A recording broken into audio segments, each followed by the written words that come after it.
I never liked the Lancaster family gatherings, but this year I had to show up.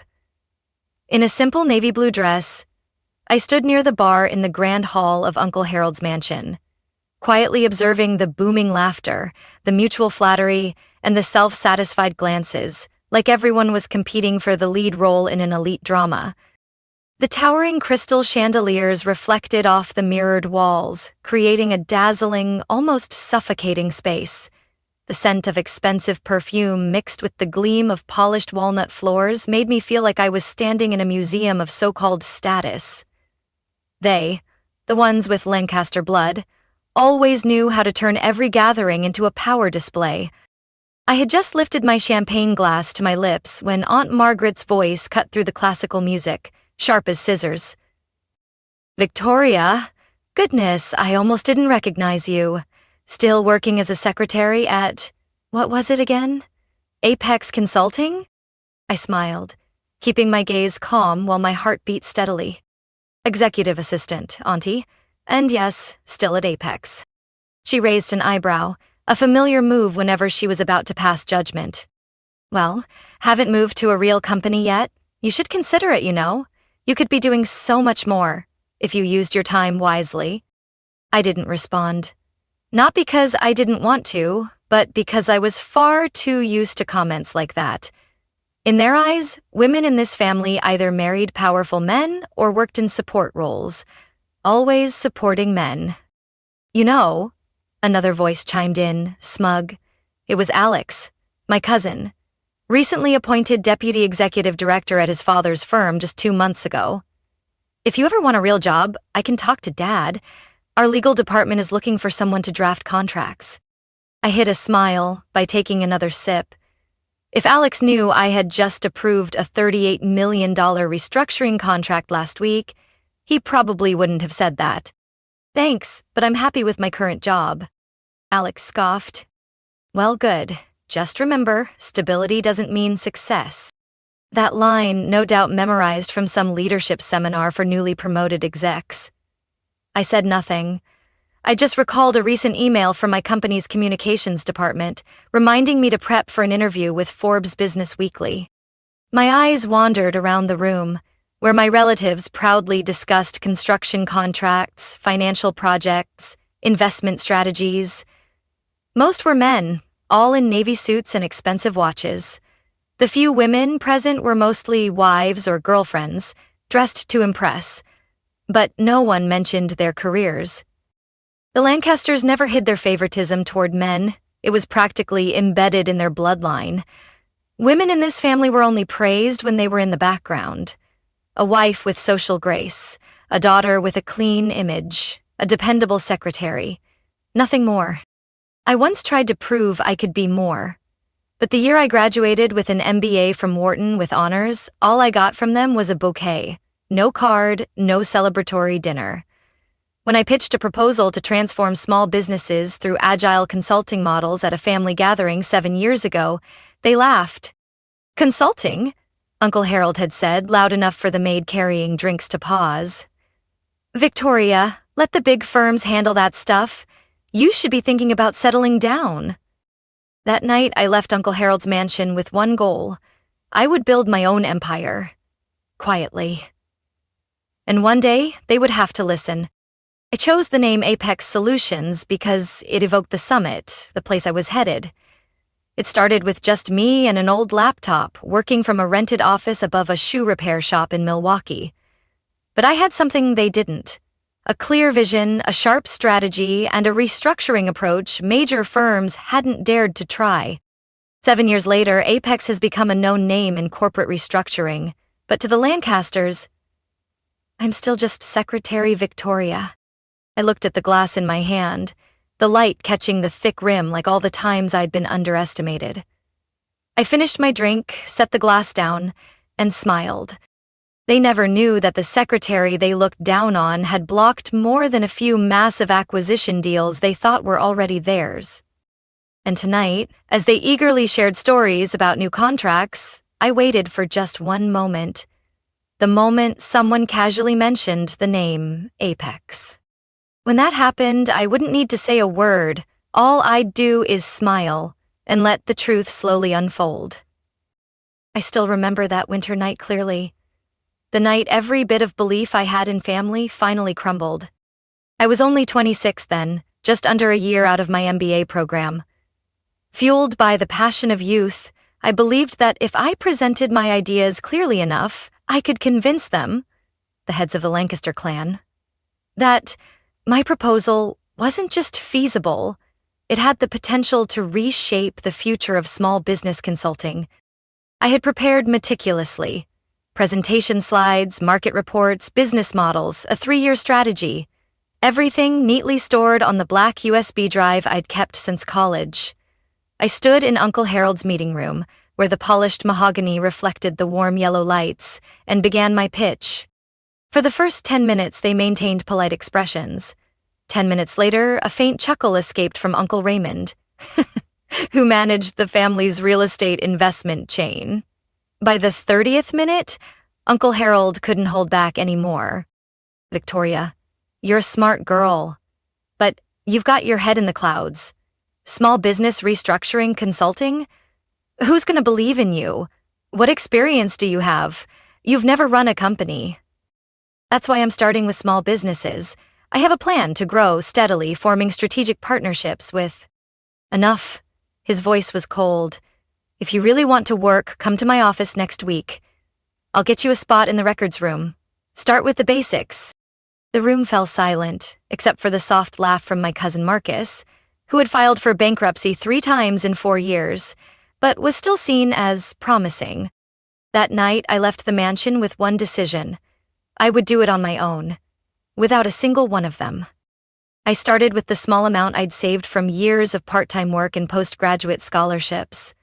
A tiny room on the 3rd floor of an old building in Edgewater, Chicago, right above a phone repair shop, became the first headquarters of Orion Strategies, the name I chose instead of Apex because I wanted it to evoke long-term vision and clarity, like constellations in the sky.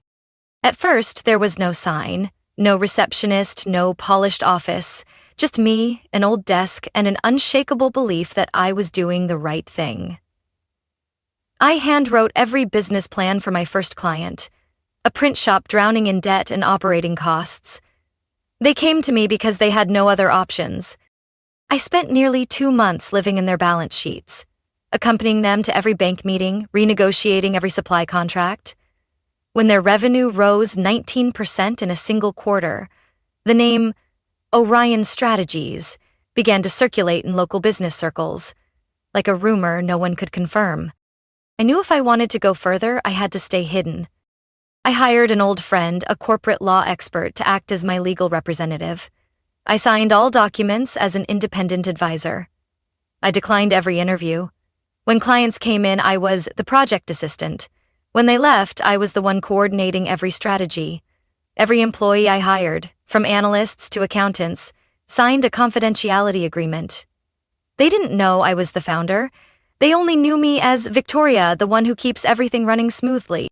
3 years later, Orion had 4 small branches in Chicago, Minneapolis, Austin, and Denver.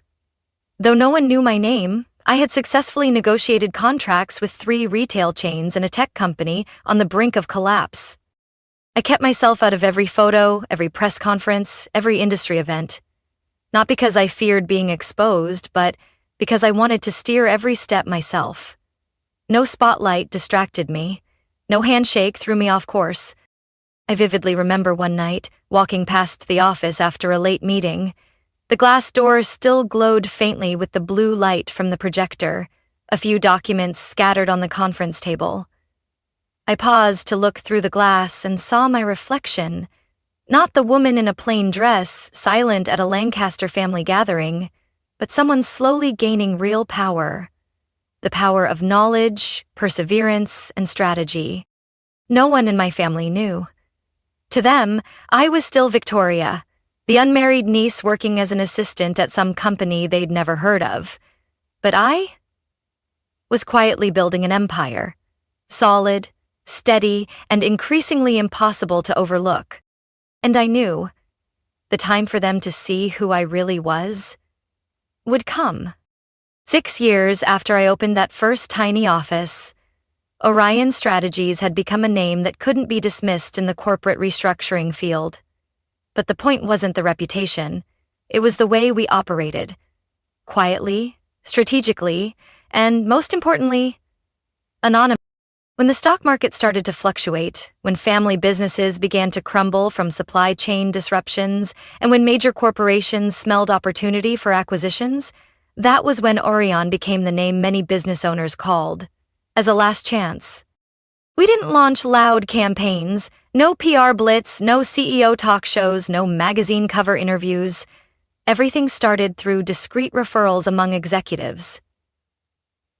There's a group of experts who never go public, but if they take your case, your company might survive.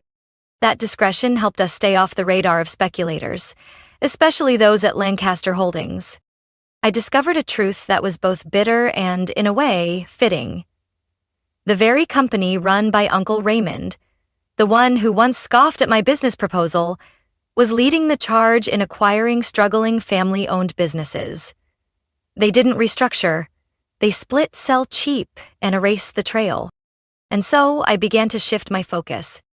I hired a market research team specialized in tracking cold acquisitions across the U.S., sudden approaches, lowball buyout offers, contracts that left no trace in the press. Among the names that surfaced, several companies were on the verge of being swallowed by Lancaster Holdings. I didn't tell anyone. No need. I simply began reaching out to those businesses before my family could make their move. A shipyard in Portland, an electronic components manufacturer in Ohio, an organic cosmetics brand in New Mexico. They were all small businesses, full of potential but lacking strategy and capital.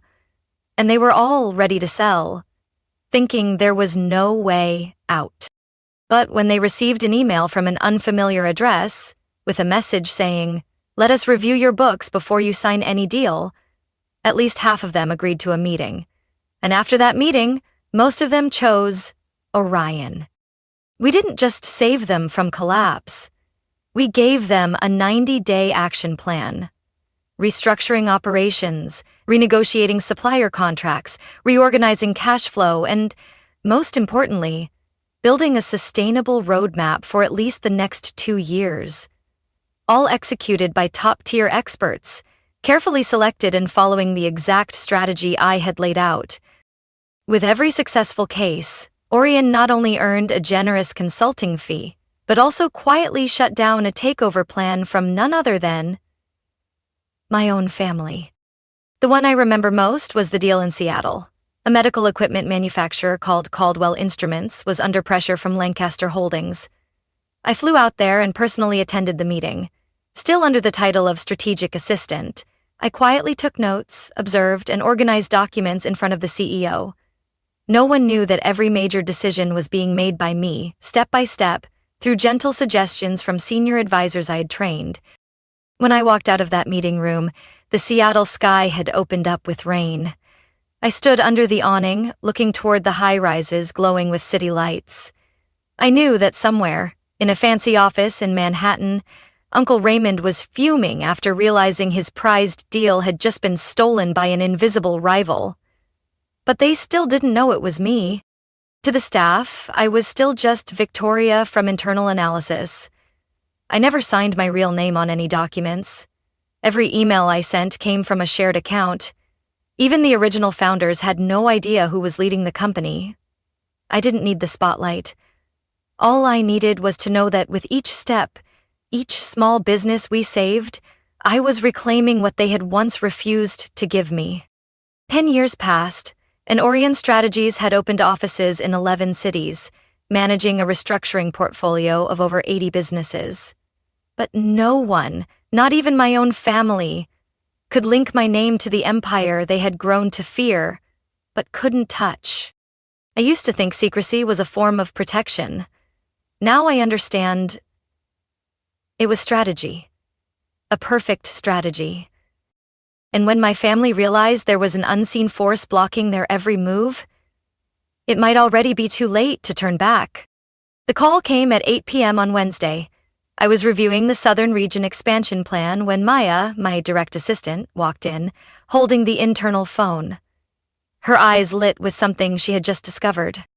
"Victoria, Crestmont Industries just sent an urgent message.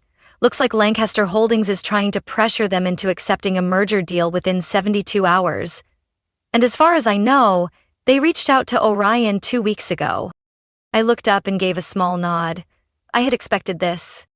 Crestmont was one of the few remaining family-owned businesses in Missouri, specializing in advanced agricultural equipment. They were in the middle of a financial restructuring, and as usual, Lancaster Holdings had sensed weakness. Uncle Raymond and his strategic investment team were preparing to make their final move. I stood and walked over to the large glass board in my office, where our targeted deals were being closely tracked. In the upper left corner, the name Crestmont was marked in orange. I reached for a marker and circled it. "Tell them I'll attend the meeting personally. Have them schedule it for Saturday morning at the Chicago headquarters." Maya hesitated. "You're going to reveal yourself?" I nodded. "It's time." Saturday morning, I stepped into the large conference room on the 21st floor of the Orion Strategies building, the headquarters that the Lancaster family still believed belonged to a mid-tier consulting firm not worth their attention. They had walked past this place many times during investment summits, even once sat in this very room. Without realizing, I had been there too, playing the role of logistics coordinator. Today was different. I chose a slate gray suit, sharply tailored, paired with a high-collared white shirt. Nothing flashy, but just enough to establish presence. Maya had already prepared the files, documents, and a detailed breakdown of the merger terms. All I had to do was walk in and deliver the final move. At 8:45 a.m., the delegation from Lancaster Holdings arrived.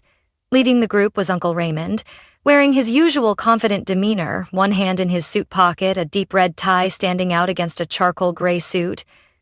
Beside him were Alex, my cousin, now serving as a senior legal advisor, and Claire, another cousin who had once refused to partner with me when I proposed investing in her logistics startup 3 years ago. They didn't recognize me right away. To them, I was still the slightly stubborn niece of the Lancaster family, working somewhere they couldn't be bothered to remember. That changed the moment I pulled out the chair at the center of the conference table, the seat reserved for Orion Strategies' highest-ranking representative. The room shifted. "Good morning. I'm Victoria Lancaster, founder and CEO of Orion Strategies," I said evenly, "and I'll be leading today's meeting." Claire dropped her pen. Alex stared at me as if he were seeing a completely different person. Uncle Raymond, stunned for a split second, squinted at me. "What is this? You're the CEO of Orion? That's impossible." "Maybe because you've never really looked at me. Just like you've never really looked at any of the women in this family, unless they were pouring drinks or entertaining guests." Maya stepped in, quietly placing folders on the table, distributing them to each person. I looked each of them in the eye, slowly, deliberately. "The documents in front of you outline Orion's proposed merger terms for Crestmont Industries, if you wish to continue negotiations. If not, starting Monday, we'll proceed with acquiring 35% of Crestmont's shares, which are currently being privately offered. Backed by an international investment fund, the deal will close in 10 days. Alex cleared his throat, trying to regain composure. "This isn't legitimate. You can't just show up and change the rules like this." "I'm not changing the rules," I cut in. "I'm just the only one here who knows the whole board." Uncle Raymond looked at me with a complicated expression. "You've hidden this from us for 10 years. You're betraying your family." I let out a laugh, but there wasn't a hint of humor in it. Betrayal? What family, exactly? The one that laughed at me during a meeting when I talked about starting my own business? Or the one that only mentions my name as an example of a girl who hasn't made it? I stood up, my hand resting lightly on the folder in front of me. "I used your dismissal as a shield, and with it I built a company that doesn't just survive. It's redefining how businesses are saved. Not to be sold off, but to be revived." I paused, my gaze locked on Uncle Raymond. Crestmont is your last chance to collaborate with respect. If the family chooses to continue its path of acquisition, then I'll see you on the stock exchange." And with a slight nod, I stepped out of the meeting room, leaving behind stunned faces, an echo of silence, and the quiet shift of a storm changing direction. I didn't go back in right away. Instead, I stood by the glass hallway on the 21st floor, looking down at the bustling street below. The March wind cut through my thick coat, but I didn't feel cold. I felt clearer than ever. The look in Uncle Raymond's eyes earlier, confusion, yes, but also a hint of fear. Maya stepped beside me, holding a tablet. Claire's reviewing the contract again, Alex is on the phone with legal, and Uncle Raymond? He's wondering how the niece he once called invisible just managed to put the entire family on the defensive. I smiled faintly, still watching the city. I decided to return. This game wasn't over yet. When I pushed open the door, the mood had shifted. Claire was no longer sitting upright. Alex had loosened his tie and was flipping through the documents tensely. Uncle Raymond sat with arms crossed, stone-faced, but his eyes were darting, searching for an exit. I pulled out my chair and sat down slowly, deliberately. "I assume you're trying to find a way to regain control," I said calmly, as if beginning a routine internal meeting. "Allow me to save you some time." I snapped my fingers. Maya handed me another folder. I pulled out 3 documents and placed one in front of each person. "These are records of the deals Lancaster Holdings pursued over the past 3 years, but that ultimately fell through with no clear reason." Alex frowned, studying me. Claire began flipping through the papers. Uncle Raymond didn't move. It seemed he already knew what was coming. I listed them one by one. Plymouth Textiles. Deal fell apart at the last minute after a consulting firm proposed a full restructuring plan that increased the company's valuation by 23%. Noblecraft, a furniture company in Texas, advised to shift their distribution model, and within 6 months, their stock value nearly doubled, far surpassing the original acquisition offer. Anderson Robotics, a startup in Denver. They were ready to sell for $14 million, but after one anonymous strategic consulting session, they secured a $60 million manufacturing contract. I paused, curling a slight smile. They all have one thing in common. Each was approached, analyzed, and restructured by Orion Strategies, which means by me. Alex dropped his pen. Claire closed her eyes for a brief second. Uncle Raymond kept staring at me. "You sabotaged a series of our deals," he said slowly. "No," I corrected him. "I saved the companies you were trying to erase." Claire whispered, barely audible. "You've been there, this whole time. In the shadows." I nodded. "Exactly. And the most interesting part is, none of you ever noticed. Why? Because I don't dress like an executive? Because I don't show up in magazines? Or because you never believed a young woman in this family could be someone who matters?" Uncle Raymond gripped the armrest of his chair tightly. "If you think you can force us to accept these terms—" "No," I interrupted, locking eyes with him. "I'm not forcing you. I'm offering a choice." I slid the merger agreement closer. "You can sign here, preserve your dignity and a portion of the financial gain, or refuse, and I'll proceed to acquire the remaining shares freely on the open market. At that point, Orion will hold full control over Crestmont. No more negotiation." No one said a word for several seconds. Then Claire spoke, softly. "If we decline, they'll do exactly what she said. I've reviewed their cash flow. They have the resources to acquire controlling shares in less than 2 weeks." Alex exhaled, picking up his pen. "I think we should accept." Uncle Raymond suddenly stood up. "I need a minute." He left the room, slamming the door hard enough to rattle the water glasses. Maya leaned toward me and whispered, "Do you want to pause the meeting?" I shook my head. "No. They need time to realize the world has changed. And I'm not little Victoria anymore." 15 minutes later, Uncle Raymond returned, his face no longer cold and sharp. There was something different in his eyes, something more tired. He didn't say a word, just pulled out his chair, sat down, picked up the pen, and signed. I didn't say anything more, just nodded respectfully, stood up, picked up the folder, and walked out of the room. Outside, the sun had broken through after the night's rain. Light poured through the tall glass windows, reflecting off the polished stone floor. I had played my move perfectly, and for the first time, the Lancaster family was the one to retreat. 3 weeks after the signing at Orion headquarters, Monday's financial news lit up with headlines. Crestmont Industries officially merged with Orion Strategies under a sustainable growth partnership model. The market responded quickly. Orion stock rose 17% in 48 hours. Lancaster Holdings?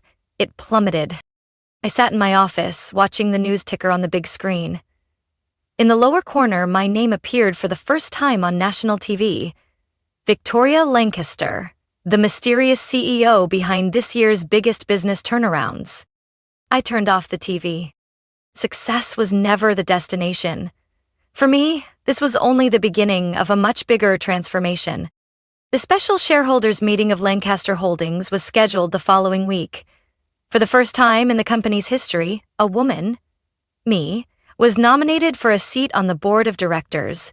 Not because they wanted to, but because Orion's stake had surpassed 31%. I walked into the meeting wearing an ivory suit, the boardroom lights catching the glass wall behind me, forming a soft halo as if the entire room had converged its gaze on one center. And it had. The faces of the aging board members, mostly men, showed unease they couldn't hide. A few forced polite smiles, others avoided eye contact, but one person didn't show up. Alex, the cousin who once smugly claimed he could get me a real job, had just been asked to step down temporarily from his legal advisor role due to conflicts of interest uncovered in multiple deals. I didn't feel triumphant, I just felt right. When invited to speak, I stepped up to the podium, placed my hand on the table, and looked straight into the camera, live streaming to thousands of shareholders. We will no longer operate by outdated thinking, buy low, sell high, strip down, and walk away. Starting today, Lancaster Holdings will become a platform for investment, renewal, and restoration. We won't just acquire companies, we will help them stand on their own, and I'm here to make sure of that. I stepped down to a smattering of applause that gradually swelled into a full round. Slightly awkward, but undeniable. The balance of power was shifting. Claire, my cousin, who once deeply doubted me, sent an apology email. It wasn't long, just, "You were right, and you did what no one thought possible. I hope one day I can learn from you." I read it, saved it to my to remember folder, and didn't respond. Uncle Raymond, on the other hand, remained completely silent. I knew it wouldn't be easy for him to accept defeat, especially when it came at the hands of someone he once saw as a shadow on the sidelines. But the last time we ran into each other at an industry event, he simply nodded at me. No criticism, no condescension, just a nod. Perhaps that was the biggest acknowledgement he could give me. As for Patricia, the ever-composed aunt, she began a campaign to rebuild her image. She appeared on a podcast for accomplished women, her voice sweet. I always believed Victoria had potential. Our family is very proud of her. Unfortunately, the internet doesn't forgive easily. Within an hour of the podcast airing, an old video from the previous year resurfaced, at a family birthday party, where Patricia plainly told me in front of everyone, "Victoria, stop dreaming. You don't have the Lancaster business gene. That's for the men." The clip went viral. The hashtag, "This is the real Patricia," trended overnight. Aunt Patricia had to pause all media appearances, delete her personal social media accounts, and avoid the press. 2 months later, James, the youngest cousin, asked to meet me at a cafe in Lincoln Park. He brought a pitch for a joint venture, an investment arm under Orion, focused on female-founded startups. It sounded noble, but I saw the ambition in his eyes. James never did anything that didn't benefit himself. I sipped my coffee, looked him in the eye. James, Orion wasn't built to monopolize. We built it to share value. But only with those who truly believe in that. You're not ready. I stood, left the check along with my short refusal, and walked out. Behind me, James sat in silence, his usual confidence gone for the first time. I didn't need to defeat them. They lost their footing all on their own, through arrogance and bias. Justice doesn't always arrive with a gavel. Sometimes it comes when the people who once dismissed you are forced to listen. And in my case, to learn. Silence. 3 months after that historic shareholder meeting, my life entered a completely new phase. No more hiding behind anonymity. No more pretending to be an admin or silent observer in boardrooms. I, Victoria Lancaster, was now not only recognized as the force behind Orion strategies, but also a symbol for the women once overlooked, once dismissed for not fitting the mold. Interview requests, partnership offers, panel invitations, they came flooding in like a wave. But I didn't accept them all. I chose carefully. Because I knew I didn't need to be a public figure. I needed to be real. A voice for dreams that had once been silenced, then quietly reignited. The Business Innovation Award ceremony in Washington, D.C. was one of the few events I agreed to attend. It was an early summer evening, the sky cloudless, the lights from the grand hall sparkling against glass like a dream made real. I stepped onto the stage to thunderous applause, plaque in hand for Strategic Business Innovator of the Year 2025. Before hundreds of watching faces, I took a deep breath and spoke. Exactly 10 years ago, I was laughed at by the very people I called family when I spoke about starting a consulting firm. They said I was dreaming, said I should start in the archives, said I should think about marriage, not business. And I did follow their advice, but in my own way. I paused as light laughter echoed from the crowd. I built from a small office above a phone repair shop.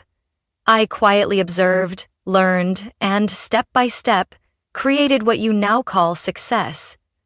But to me, success isn't in numbers or awards. It's when a college senior messages me, "I didn't think I could, until I found out you did." It's when a former admin walks into a boardroom.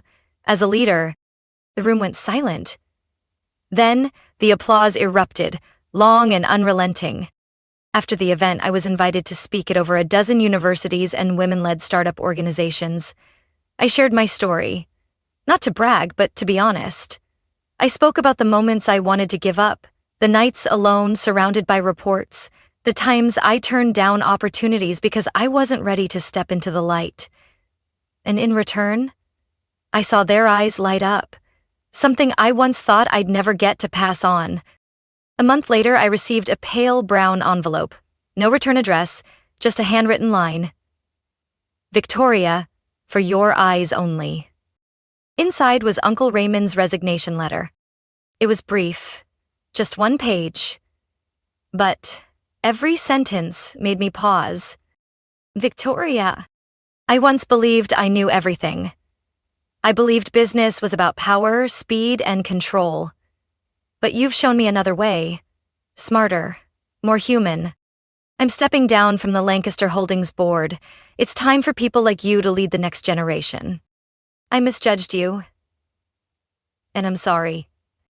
I folded the letter and sat quietly in my office, hand wrapped around my coffee mug, not from overwhelming emotion, but because I knew real change had begun.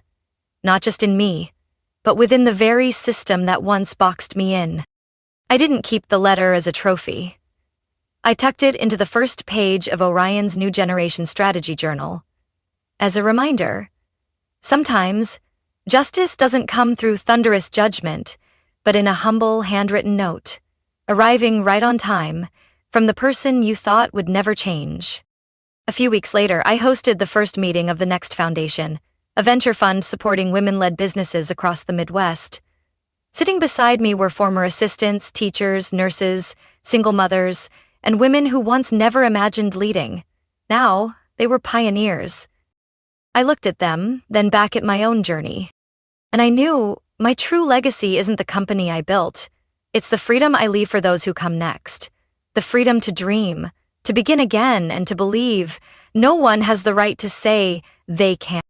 I was once the most underestimated woman in my own family, deemed not enough simply because I chose a different path. But that very dismissal became the fuel for quietly building an empire from nothing. Now, I have nothing left to prove. I share this story only to remind you, sometimes power doesn't come from being given a chance, but from creating one even when no one believes you can. What do you think about Victoria's journey and how she overcame her family's judgment? Share your thoughts in the comments below. And don't forget to follow the channel for more powerful real-life stories about family and resilience.